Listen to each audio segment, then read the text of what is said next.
Du coup, j'ai essayé de filmer un peu comme je pouvais l'endroit où j'allais. Un endroit très clairement insalubre, hein, mais je pense que ça se voit. C'est pas la première fois que le mec fait appel à nous, parce qu'à la base il avait 2 chattes qu'il a pas fait stériliser. Je vous laisse imaginer ce qui s'est passé. Donc en un mois, on a dû récupérer 6 chattes et quasiment une trentaine de bébés, dont certains évidemment très malades. On en a perdu certains d'ailleurs. Et donc là, c'était les tout derniers, dont une. Ces 2 bébés, quand on était allé sur place, ils étaient morts. Hein, ils s'en étaient même pas rendu compte, le mec, que les bébés étaient morts parce qu'ils étaient entassés sous tout le bordel. Donc la maman, évidemment, on l'a récupérée parce qu'on va la stériliser, l'identifier et faire tout ce qu'il faut. Mais il y a clairement un lieu plus qu'un. Et donc, que disais-je? Je ne sais plus. Mais en tout cas, ouais, non, le pire, c'est que le mec, c'est pas un méchant. C'est un gentil, mais c'est un gentil qui a un grain, quoi. Et donc voilà, c'était clairement pas prévu. Et c'est épuisant. Donc là, je rentre. Avant ça, j'avais été dans une ville du 95, pas loin d'ailleurs de là où j'allais, parce que une fille de Gamelles sans frontières que je connais me donnait une cage, qu'on voit dans la caméra d'ailleurs, pour des petites souris qu'on récupère. Donc franchement, un grand merci à elle, parce que ça nous sauve bien. Parce qu'on avait déjà des petites cages, mais vraiment des cages de merde, et pour moi c'était juste pas... c'était pas possible, quoi, de les mettre là-dedans. Enfin, c'est ce que j'appelle moi des cages de transport. Donc là voilà, elles auront plus de place, elles seront bien. Et ce soir, on a une adoption, l'adoption du petit Todd. Donc voilà, donc c'est nous qui l'amenons directement chez l'adoptante. Comme ça, voilà, on peut voir un petit peu comment ça va se passer. Tout ça, il faut que je ralentisse carrément parce que j'allais un peu vite là. Donc voilà, mais donc la première chose en arrivant, c'est de s'occuper de tout ce petit monde. Et puis voir ce qu'il en est. Alors il y en a une qui est carrément sauvage, c'est celle dont les bébés sont morts. Donc elle, on va lui laisser le temps qu'il faut, le temps de se détendre aussi, c'est important. Donc voilà.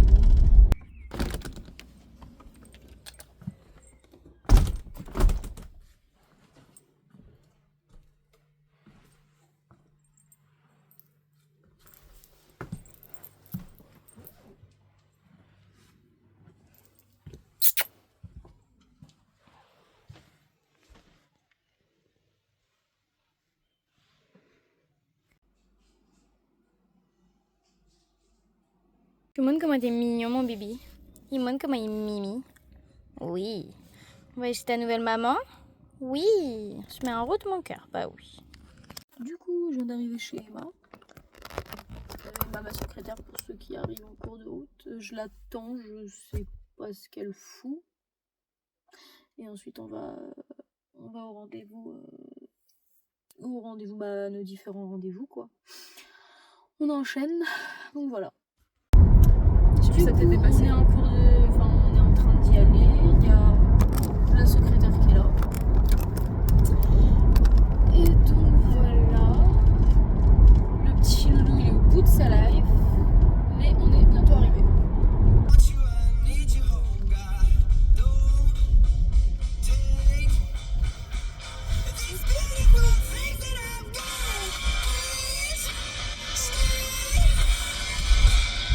Du coup, là on est en train de marcher parce qu'on s'est garé archi long. Il est où mon bébé? Moi je le vois pas. Ah si, t'es là mon bébé. Oui. Donc voilà. On est dans une ville où c'est impossible de se garer. On s'est garé à Perpète, mais il est hors de question que ma voiture se prenne des coups. Donc on marche. Il y a des belles pentes aussi. Oui, il y a des belles pentes aussi. Mais on a vu sur la Défense, voyons le côté positif. Donc voilà. Ah, c'est trop beau, vraiment. C'est quoi l'intérêt de remplir son puits de terre? Faut pas chercher à comprendre les gens, tu sais. Bah oui mon bébé, on t'installe.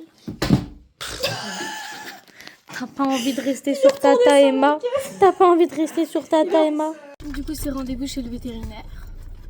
Oui nounouille.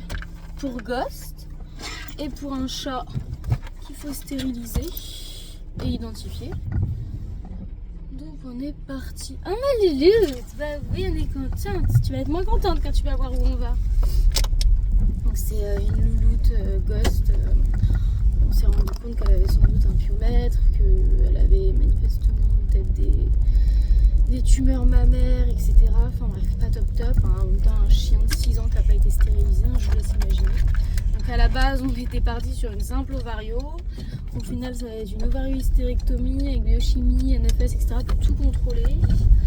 C'est des frais qu'on n'avait pas du tout prévus. D'accord, alors moi ça me stresse là quand les gens ils arrivent comme ça et qu'ils marquent même pas leur stop, mais bref, passons.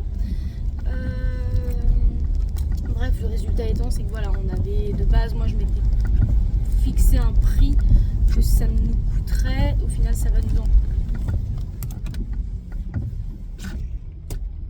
Sans déconner. Et le stop, connard, pardon. Je m'étais fixé un prix, enfin je pensais que ça allait nous coûter un certain prix du coup. Au final, c'est le triple. Pareil pour Katniss, on attendait de voir si elle avait ses chaleurs pour savoir si elle était stérilisée ou non, parce que moi je n'ouvre pas pour rien. Hein. Elle a eu ses chaleurs hier, donc il va falloir prévoir la stérilisation quand elle sera apte du coup. C'est une chienne de 32 kg, donc comment vous dire qu'une ovario, sans doute une ovariohystérectomie, ça va coûter très très cher. Financièrement, c'est compliqué. Ça fait partie du jeu, hein, mais qu'est-ce que je disais? Oui, qu'on identifie, on stérilise pas mal de chats libres, on les déparasite, etc. Donc pour le coup, ce sont des chats vraiment sauvages, plus, qui ont toujours vécu à la rue. Donc en fait, le but, c'est de les remettre sur leur terrain, mais qu'ils soient identifiés, stérilisés, qu'il y ait un suivi. Mais ce que les gens n'arrivent pas à comprendre, c'est qu'en fait, ça, pour le coup, c'est de l'argent qui sort, mais qui ne re-rentre pas, parce que évidemment, il n'y a pas de frais d'adoption ni rien dessus. Donc en ce moment, c'est vrai que ça nous met un petit peu dedans. Ce matin, les gens ont décidé de conduire comme des pieds ou c'est le temps qui veut ça? Remarque, c'est vrai, il pleut, dès qu'il pleut, c'est mort. Il se passe quoi ce matin, bordel?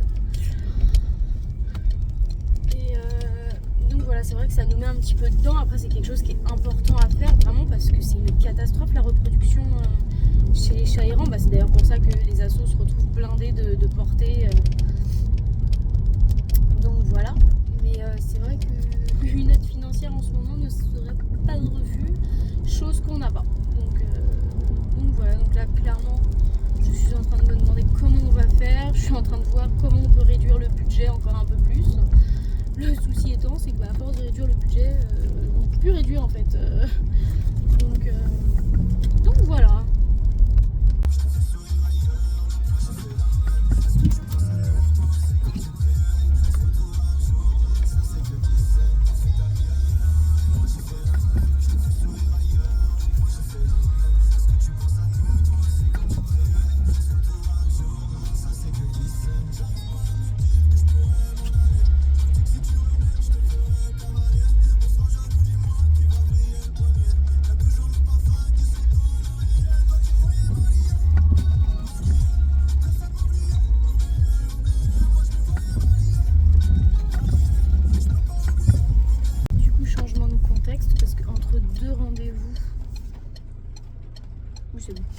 Entre deux rendez-vous, je vais à un rendez-vous mais perso pour le coup parce que j'ai un entretien d'embauche. Parce que aussi étonnant que cela puisse être, parce qu'il y a des gens qui pensent ouf, il y a un bus, ça va pas passer. Ça j'adore, je vis dans une toute petite ville et les bus ne devraient même pas pouvoir passer, mais ils passent. Je vais pas plus abîmer ma bagnole, mon chou. Je n'avancerai pas plus.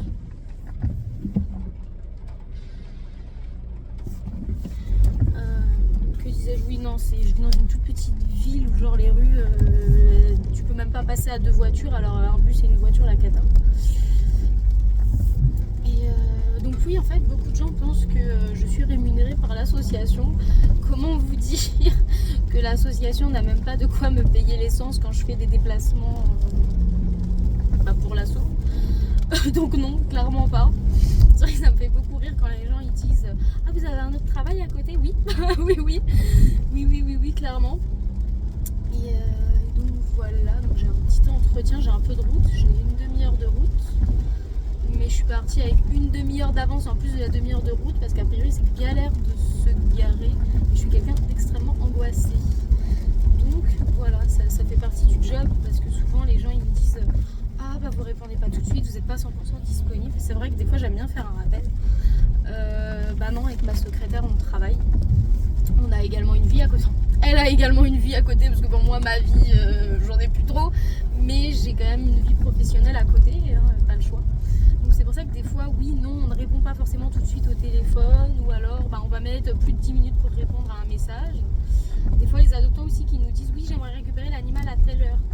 Oui, alors moi, à cette heure-là, je suis sur Paris, je suis au travail, c'est pas possible. Mais donc voilà, ça fait partie du job de réussir à allier vraiment bah, les deux en fait. J'ai récupéré la nounouille, je sais pas si on va l'entendre, elle pleure derrière, elle chouine. Elle est dans le pâté. Oui, je pense qu'on va l'entendre. Nounouille, on rentre bientôt mon cœur. Elle est dans le pâté complet. Bon, alors les résultats de la prise de sang, etc. sont plutôt bons, donc ça on est content parce que c'est ce qui nous faisait un petit peu peur. Un nounouille. Donc ça à ce niveau-là c'est bien. Bon, évidemment c'était un petit peu pourri bah, parce que bah, elle a fait grossesse nerveuse sur grossesse nerveuse bah, pendant 6 ans hein, forcément. Oui mon chat. Oui. Donc voilà, mais là ouais, elle est un peu dans le pâté, elle va rentrer, elle va aller faire dodo. Hein?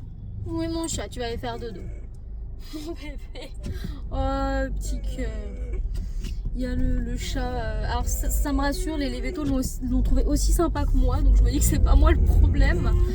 Franchement, elle est démoniaque cette chatte.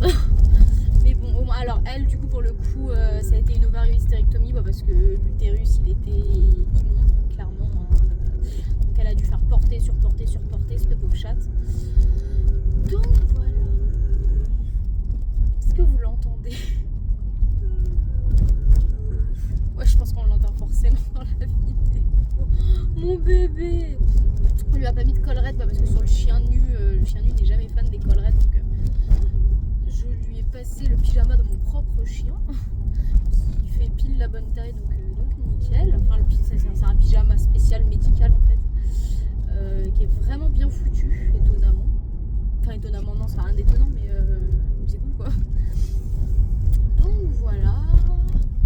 Donc là, je ramène tout le monde. Ensuite, normalement, j'ai quelqu'un.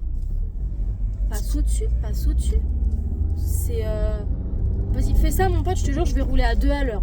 C'est. Klaxonne-moi alors qu'il y a une bagnole qui passe, je te jure. C'est. Waouh!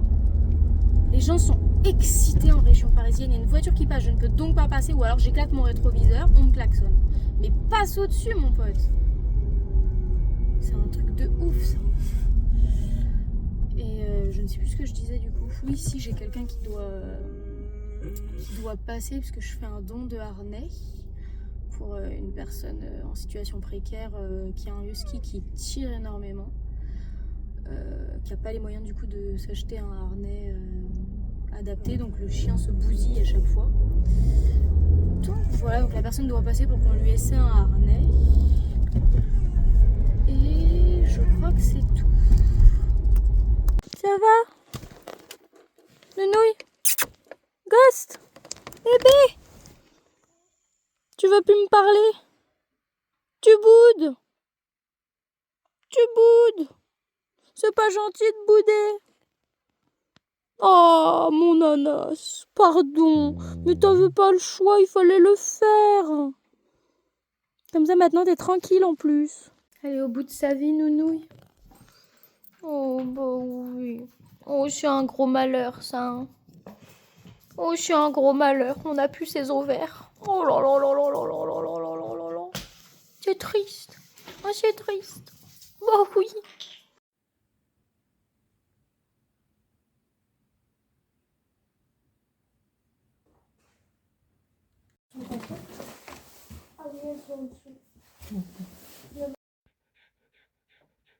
Mais là, il faut dormir en fait. Je suis fatiguée, moi. Oui, je suis fatiguée, moi. Voilà. Merci. C'est gentil, ça.